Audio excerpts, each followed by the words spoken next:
In 1992, on the 500th anniversary of Columbus's voyage to the New World, NASA embarked on its own voyage to deep space. They devised a program called SETI, Search for Extraterrestrial Intelligence. Their mission? Use the world's most powerful telescopes to search for signs of life in outer space. I think if our government knew that we got signals, a dedicated signal from outer space somewhere, they'd clamp a lid on it. After less than a year, Congress pulled the plug on SETI. Some insiders claim it was because SETI had made contact, and the government didn't want us to know what they knew. If the powers that be knew I was talking to you, there would be a high price for me to pay. Our anonymous source is an engineer inside the space program. He's been warned not to go public with what he knows about SETI.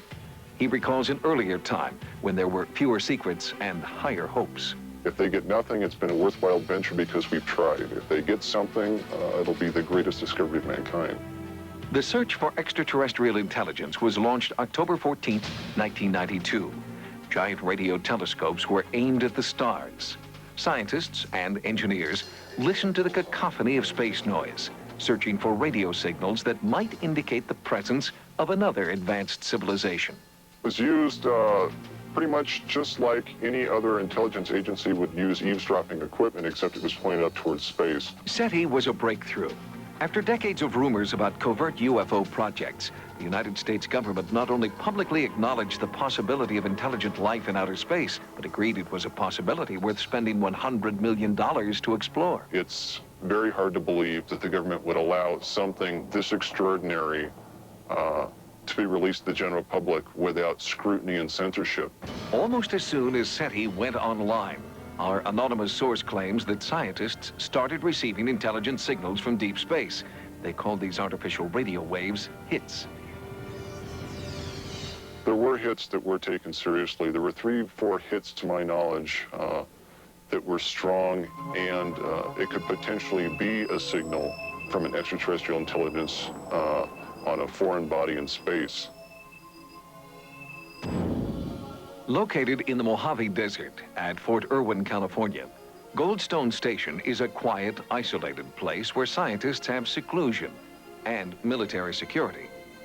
It's RF quiet, which means there's not a lot of background noise when they're looking for signals. And it's in an optimum area. It's very dry. It doesn't get cold. It's really ideal for this type of search.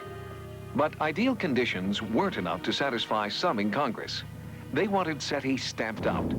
Just 1 year after the radio telescope atop Goldstone Station began directing an all-out microwave search of the universe, Congress suddenly called a halt to everything.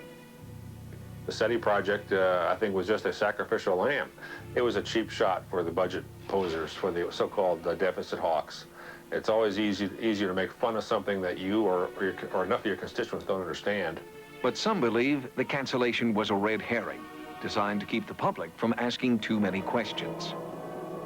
If they embrace the concept of looking for alien signals, they also have to acknowledge the fact that the alien signals are coming from an extraterrestrial intelligence somewhere. And for certain people, that's not something that they want to either believe in or allow. Induced panic. Their history and action in the past is a good warning of what they would do if something like this happened. But at the same time the government was supposedly dismantling SETI, private companies came forward with millions of dollars in donations. Hewlett-Packard, Intel, Microsoft, and others helped resurrect SETI, and from the ashes they created Project Phoenix. But rumors still abound concerning government involvement in this new incarnation of SETI. The government likes to have control in varying degrees. They have to have control at least a little. Perhaps most suspect of all is the fact that Project Phoenix, like its predecessor, still has ties to Goldstone Station on a military installation. If the hits do come down, they will be suppressed, and I don't think anybody will take a chance. The government would never make that leap of faith that the public would be able to handle the fact that we are receiving intelligence signals from another race, creature, something from somewhere else. SETI was not the only government-funded program searching for signs of intelligent life in the cosmos.